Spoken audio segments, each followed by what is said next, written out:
Hey, guys and gals. I am Andy Asher. I'm editor over here at Bloomer Boomer. Now, September is big at Bloomer Boomer as we kick off the first full season of new shows with amazing guests, thought leaders, authors, visionaries, and all of those who share breakthrough discoveries for all of us who are over 55. Now, all the shows are live.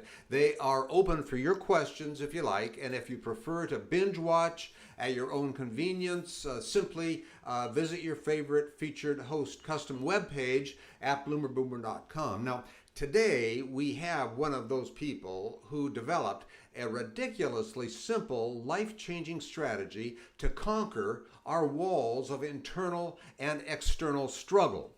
His name is Dr. Gregory Hammer, who developed this from what life dealt him and what life had taken away. He is also a pediatric physician and Stanford professor. In a moment, Gregory Hammer about his book. The acronym is GAIN, which we will deconstruct in a moment or two. Gain Without Pain is the title. But first, get acquainted with Bloomer Boomer, with the platform. It'll launch you toward the most fulfilling life you want after 55. And if you want to know more, let us know by joining Bloomer Boomer on the website. Like and follow us on your favorite social media, where we live stream on, as I say, on Facebook, on YouTube, Twitter, Twitch, Instagram, and right here at bloomerboomer.com. And in the meantime, we'll hear from Dr. Gregory Hammer with Gain Without Pain. And remember to join the Bloomer Boomer community.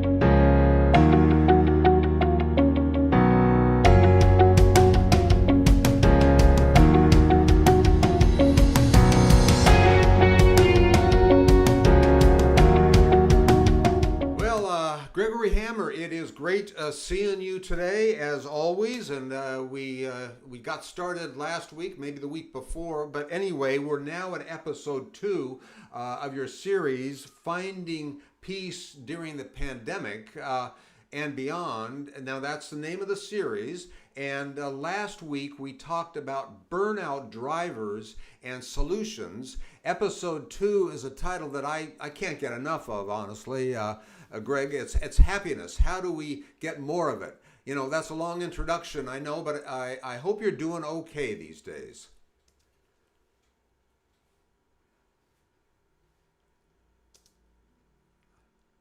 Good.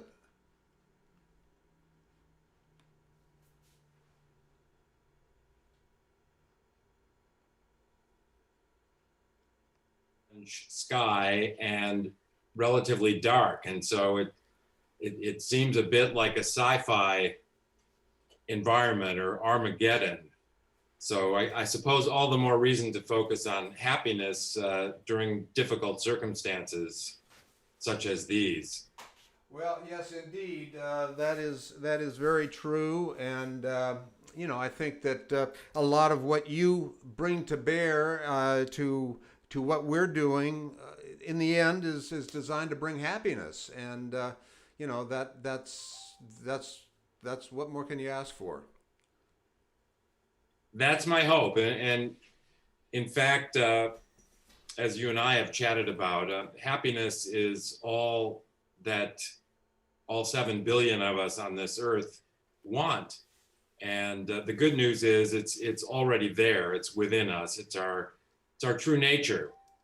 But happiness becomes veiled by thoughts.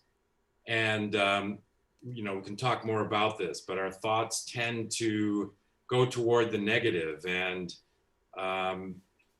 also, I think beside having this negativity bias, we have an obsession with thinking about the past and the future and not being present. And it's really in the present moment that happiness reigns. So we can talk more about how to be more present and how to have more happiness.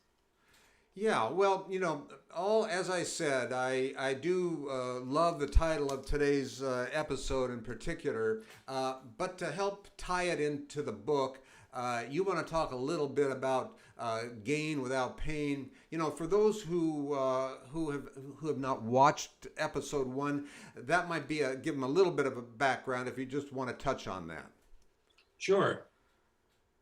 Well, as a pediatric intensive care physician and anesthesiologist, of course, one of my jobs is to treat, or better yet, prevent pain in my patients. And something kind of resonated a bit off with me about the expression "no pain, no gain." And I've certainly done my share of competitive sports, and I remain as a fitness enthusiast. But in fitness, as we're exercising, for example, we should really not do so to the extent of pain. When we begin to experience muscle fatigue, for example, it's time to back off. And I think we can make a lot of progress in life in general without necessarily experiencing pain. Although, of course, we all will experience our share of that. It doesn't necessarily mean that in order to move forward, we have to experience pain in the process. And so this phrase, gain without pain, kind of popped into my head one day several years ago. And so I decided to kind of stick with that as part of the title of the book. Also, I had been thinking of what are really the pillars of resilience and happiness.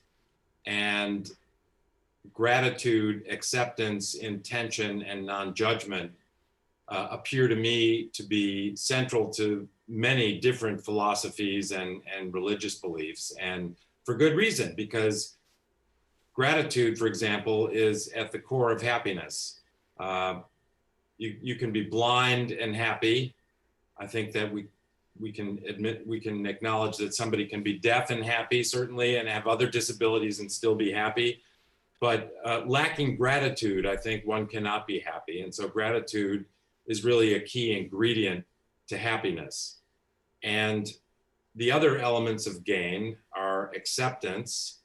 Acceptance means discerning between things we can change and things that we cannot change, and opening our hearts to allow the pain and suffering that we cannot change to come in, to get closer and closer until we are truly merged with it. And that is to truly accept it and drop all resistance. And as you know, there's a formula in my book, which is suffering equals pain times resistance. We like formulas in medicine. And it's true that there's a certain amount of pain is unavoidable, but when we resist it, we increase the suffering that's associated with that pain. And so acceptance is really all about letting go of that resistance, or truly opening our hearts to things which are painful, and that will reduce our suffering. The I in gain is intention, and what that means is that we should be purposeful in our thought processes. Jon Kabat-Zinn is the founder of mindfulness, and he defines mindfulness, appropriately so, as being present on purpose, non-judgmentally. And I think there are some really important principles in that very simple phrase. Of course, being present, we can talk about it, is being happy. And on purpose means that we consider the way we think and we bring intention to our thoughts and deeds. We do things on purpose. And by doing that, we can actually rewire our brains from being superimposed with a negativity bias to becoming more positive. And one example of that is a very simple exercise called 3 Good Things, whereby simply thinking of 3 good things that transpired during the day as we prepare to go to sleep at night, as we're turning down the bed, for example, actually improves our sleep and makes us happier. And that's been proven in this 3 Good Things study out of Duke University, where they have done serial quality of life surveys with people enrolled in the study. And those that participate by writing down or even thinking of 3 good things in the evening before they go to sleep do in fact become happier, and that happiness is relatively long-lived, even after just a week of the practice. So that's a really good example, Andy, of applying intention to the way we think. And that means that we consider what we have and appreciate what we have and have gratitude for what we have, as opposed to contemplating what we don't have and thinking of three good things as opposed to obsessing over something that did not go well during the day. So we have gratitude, acceptance, intention, and the N in GAIN is non-judgment. And as we've discussed, our brains are wired to continually compare ourselves to other people, compare others to others, to name everything internally as good or bad, or too much of this or not enough of that. And by doing that, we are really spinning our wheels and becoming exhausted by the process of constantly judging what's around us, and most notably and most harshly judging ourselves. And non-judgment means simply looking at the world exactly as it is and not labeling it as good or bad. And importantly, applying the same practice of non-judgment to ourselves, since we tend to judge ourselves so harshly. So those are the basic elements of gratitude, acceptance, intention, and non-judgment. And by practicing these principles, we can actually bring ourselves into the present moment with more facility. And it's really in the present moment where happiness dwells. Yeah, and I'm glad you went over that, and because I referenced earlier how ridiculously simple that your concepts are, and that's what is so exciting about it, that you, in order to develop what you're talking about, you don't have to be a genius to understand it. It's simple, right? Yes, I think as you can appreciate, good things in life tend to be very simple. When we make things too complicated, usually we're making them weightier and less rewarding and less fulfilling. And so, yes, I think that the basic truth of our own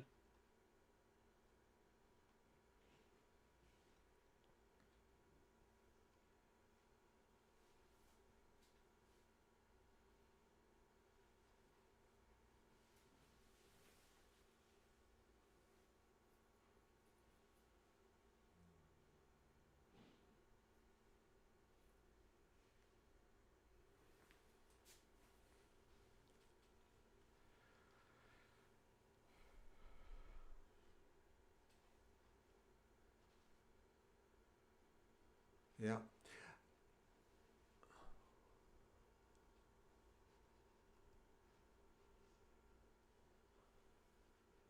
sure exactly to whom to attribute that phrase, but I embrace that wholeheartedly.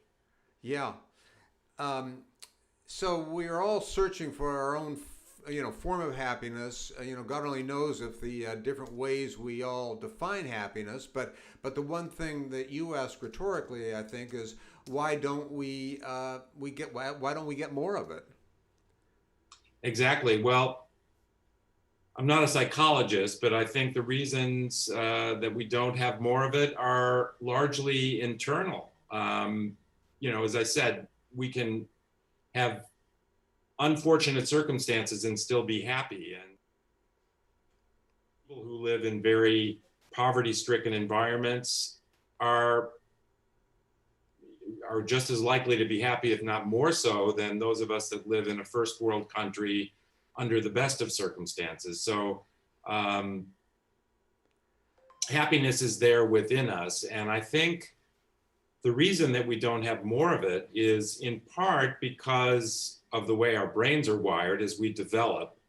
We start out as newborns completely connected to everything around us. We don't have a sense of being a little separate self or separate ego.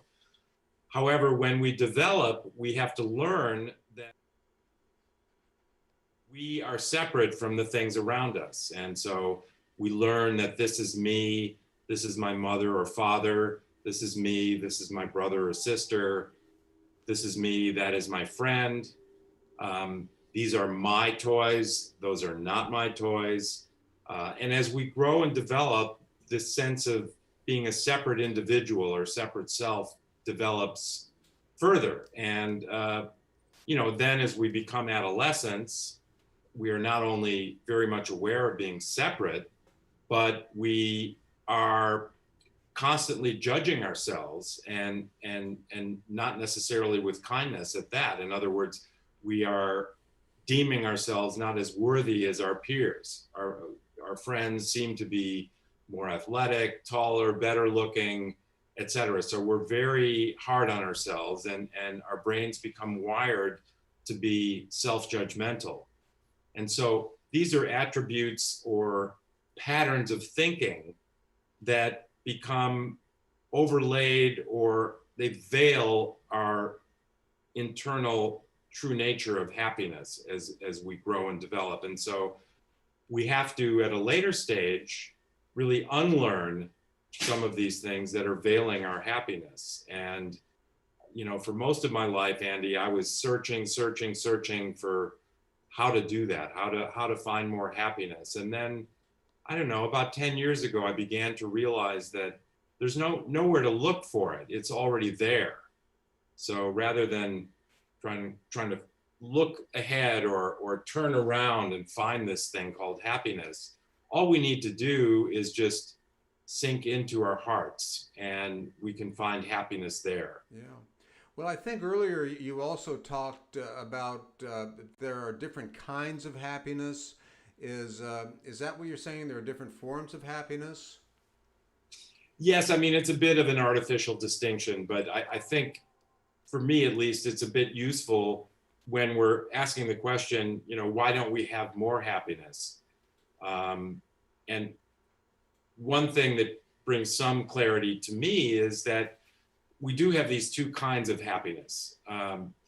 One of them is called hedonic happiness, and hedonic happiness is not meant to be a pejorative phrase or term, but rather it reminds us that we do find happiness from having a great meal, or from getting a promotion, or from having an intimate experience with somebody we love. And there's nothing wrong, obviously, with any of those things, or having a vacation, or receiving a wonderful gift. So that form of happiness, hedonic happiness, is really rather short-lived. So it's not to undermine the importance of hedonic happiness in our lives, but rather to set a sort of expectation that hedonic happiness will not be enduring. The other kind of happiness, if you will, is called eudaimonic happiness. And eudaimonic happiness is that peace, that sense of well-being that we get from doing service to others. So I think that, I may not be quoting exactly, but Deepak Chopra said, if you want to be happy, make someone else happy. And so it's really in the process of serving that we can find this more enduring form of happiness called eudaimonic happiness. And that's a reason that I love my job so much, is because I do have the privilege, really, of helping children and their families, children who are desperately ill or injured, children who are having surgery. It's really one of the great pleasures of doing the work that I do. And you are also in a line of work that is geared toward bringing peace and happiness to all of your listeners. And I'm sure that's, at least I would suspect, that's what really drives you to grow and continue to do what you do, Andy. Yeah, well, And so thanks for there's, saying that. I never quite thought of it that way, but I think that, as I do take a moment here to think about that, yeah, that really does give me pleasure. You get so involved in the day-to-day processes of doing things, sometimes you have to step away for a minute and look at what makes you happy about it. But so that's really a revealing point. Thanks for saying yeah, that. no, I can knowing you as I do, which is, we've only known each other for a short period of time, but nevertheless, I feel the connection, and I could say with confidence that what brings you perhaps the greatest pleasure for doing what you do is that you're providing a service to your community. And I think if we all contemplate what makes us happy in ways that don't really have their ups and downs, like hedonic happiness, it's really doing service to others, and that's something that I think it's really important to appreciate, because we often do activities or deeds that bring us happiness, and why don't we really point ourselves in those directions to a greater extent than we do? And that's why I think one of the reasons why we don't have more happiness than we do is because I think many of us feel very self-judgmental, and we feel that we don't deserve to be happier. And otherwise, I think we would consider all these little dopamine hits or feelings of pleasure and peace that we experience during the day, and we would use our intelligence to really point ourselves in the direction of doing those things to a greater extent. So, for example, I think when we lose the sense of being the separate self or separate ego, we find ourselves in the present moment, and we find ourselves connected to everything. And that might mean a walk in the forest, wherein we really appreciate that we're surrounded by all this beauty. We're surrounded by these tall trees, and they don't care about or notice our little everyday problems. And yet they're majestic and enduring and beautiful. And so when we have that walk in the forest, or we listen to that piece of music that may be centuries old, but brings us that sense of complete connection, and we lose this obsession with the past and the future and become present, or when we have a real intimate moment with somebody that we really love, the same thing, we lose a sense of separation and we become present and happy. So why aren't we doing those things more? Why don't we take every opportunity to make an enduring connection with another person? Why don't we take every opportunity to serve, to do small favors and small acts of kindness for others?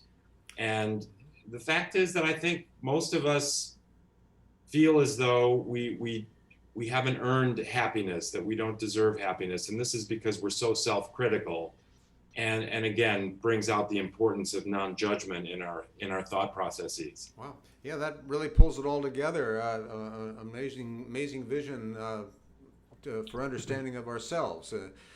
So I know you are going to tell us about episode 3 is all about, but can you take a moment just to take a couple of frequently asked questions, FAQs at Bloomer Boomer?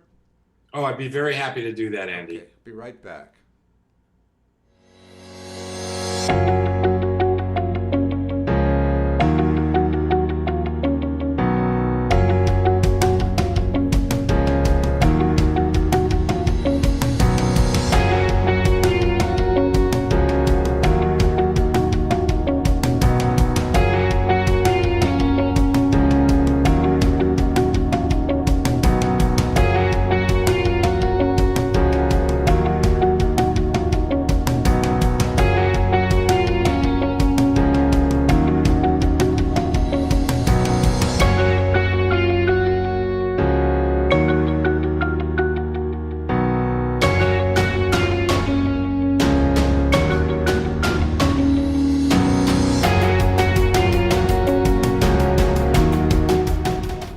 We're back, and Greg has agreed to take some questions, frequently asked questions. This is from Catherine, and she says that she listens to a song by Bobby McFerrin called "Don't Worry, Be Happy." Yeah, I know that she listens to that all the time, she says, and she has all the desire to obtain happiness, yet at times it appears to be unattainable for her. A lot of the lessons I think you just talked about apply to that.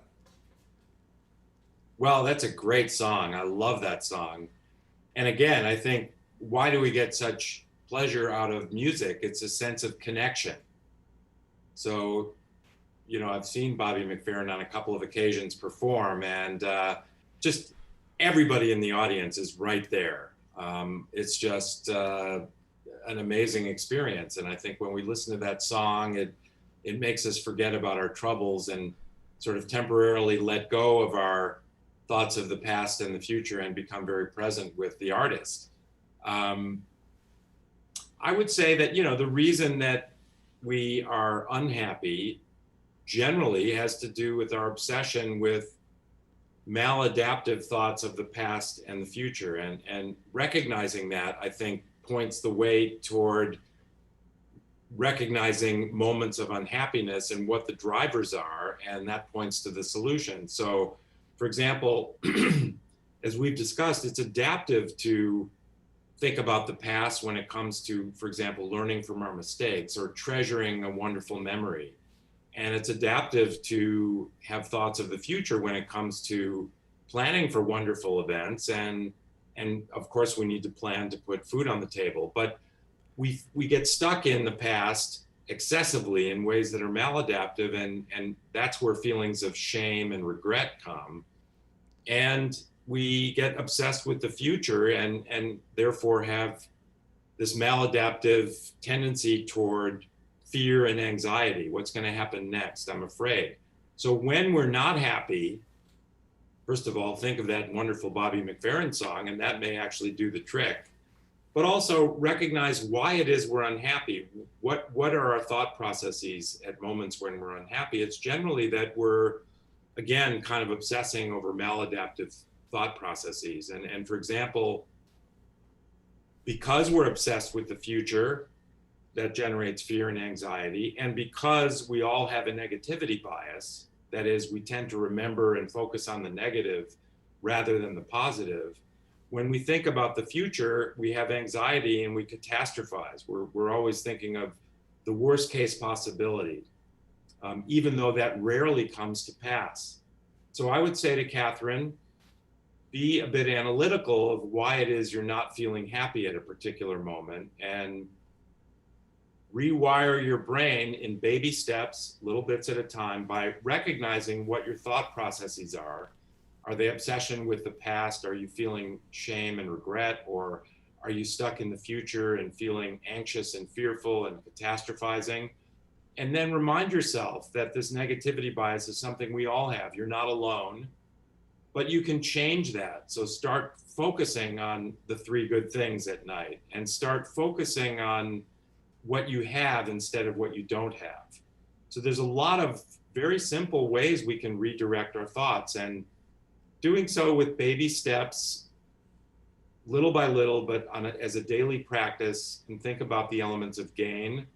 I recommend the brief gain meditation in the morning, and recognizing those elements will accomplish everything I've been describing. And little by little, if you practice this daily, practice rewiring your thoughts, practice 3 good things, practice a brief gain meditation in the morning. Pick out one of the gain elements as your focus for the day. I want to be grateful today.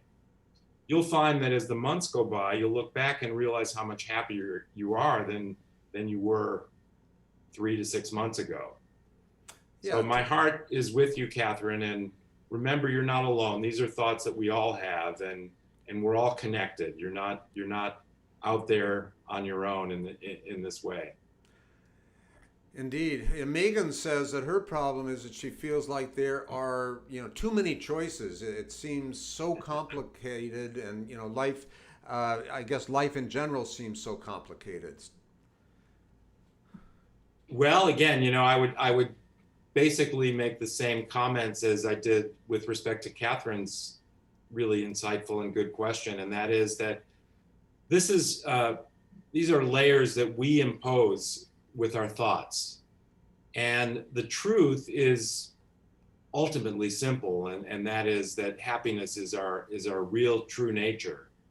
And we experience happiness when we're in the present moment. So when we're feeling overwhelmed with all these thoughts and things seem rather complicated and unmanageable, go back to the breath. Take a deep breath in and release it without effort, and repeat that. And as you do, just remember that you have all these elements in your life for which to be grateful, that of course there's pain and suffering, but you can bring that closer and closer into your heart and accept it, that you can rewire your thought processes away from this complexity of, sort of rapid fire thoughts that you have, and also that you can learn to be non-judgmental or much less judgmental of others and yourself. And you'll find that this apparent complexity begins to disintegrate, and you get closer and closer to your true nature, which is to be present and peaceful and happy. Yeah. Here, let me just get one in from a guy here.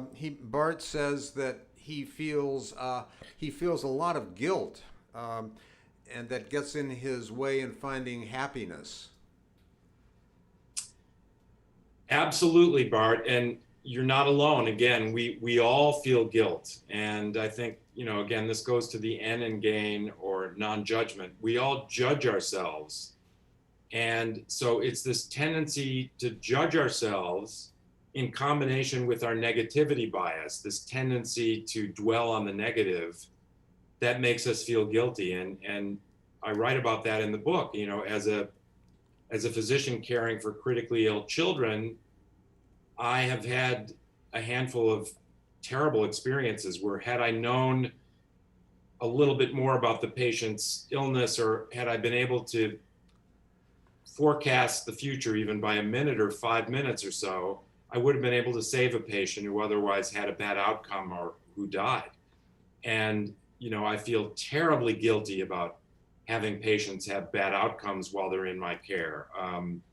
This is something that I am myself constantly working on. And so this is a guilt that we all feel. It's a combination of elements that have veiled our true nature, including obsession with thoughts of the past that bring about shame and guilt. Secondly, our tendency to be judgmental, particularly of ourselves. And thirdly, this negativity bias that we all have sort of wired into our thought processes. And recognizing these things is actually half the battle.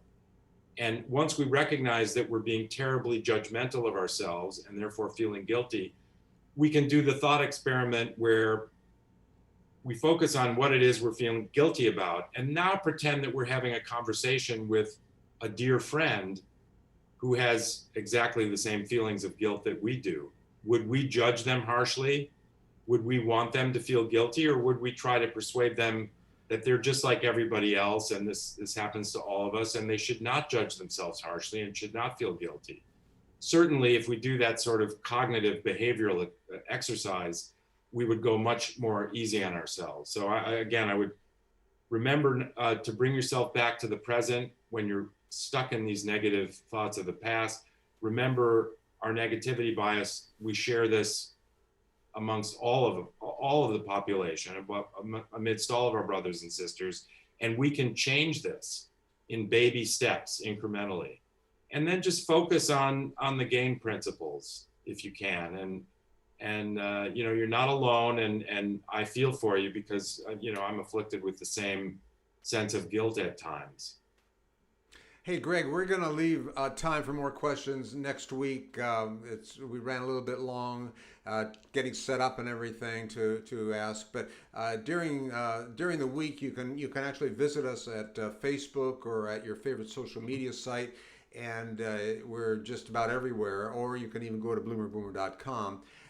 To ask a question on the box on the home page. Hey, Greg, we'll be right back with a little bit more on how you can reach Greg and find out more about him. We'll be right back.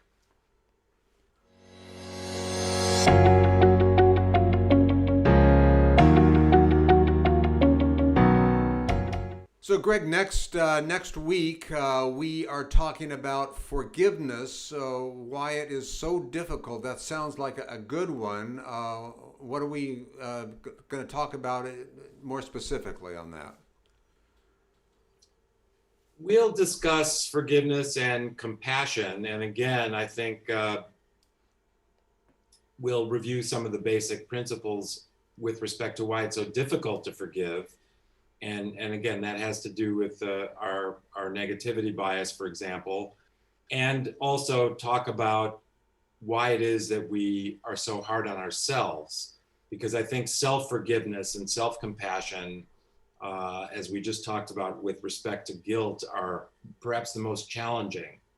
So I'm looking forward to having that discussion with you next week, Andy. Yeah, great. And where can people find out a little bit more about you and the book Gain Without Pain? That I know that we have it. That they can find it on the website, but where else can they find that?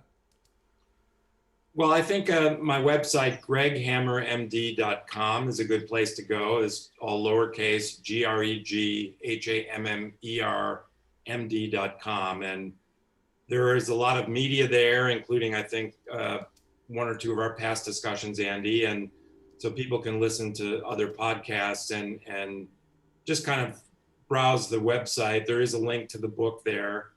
Excuse me. So I think that's a good place to go. Wonderful. Greg, it's been great and looking forward to next week. Thanks for taking the time. Thank you very much, Andy. Always great to be with you. Look forward to seeing you again next week. Absolutely. And thank you for watching.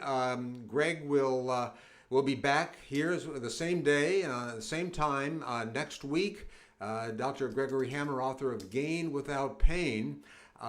And that is something that you can pick up, as Greg said, either here on the website or on his or at Amazon. So you can find out more on Facebook as well, YouTube, and at bloomerboomer.com. And if you like all this, please like us on Facebook and follow us. And in the meantime, you can get to know Bloomer Boomer better, and you can, on the web platform. It's a springboard to a meaningful life after 55. So looking forward to seeing you next time.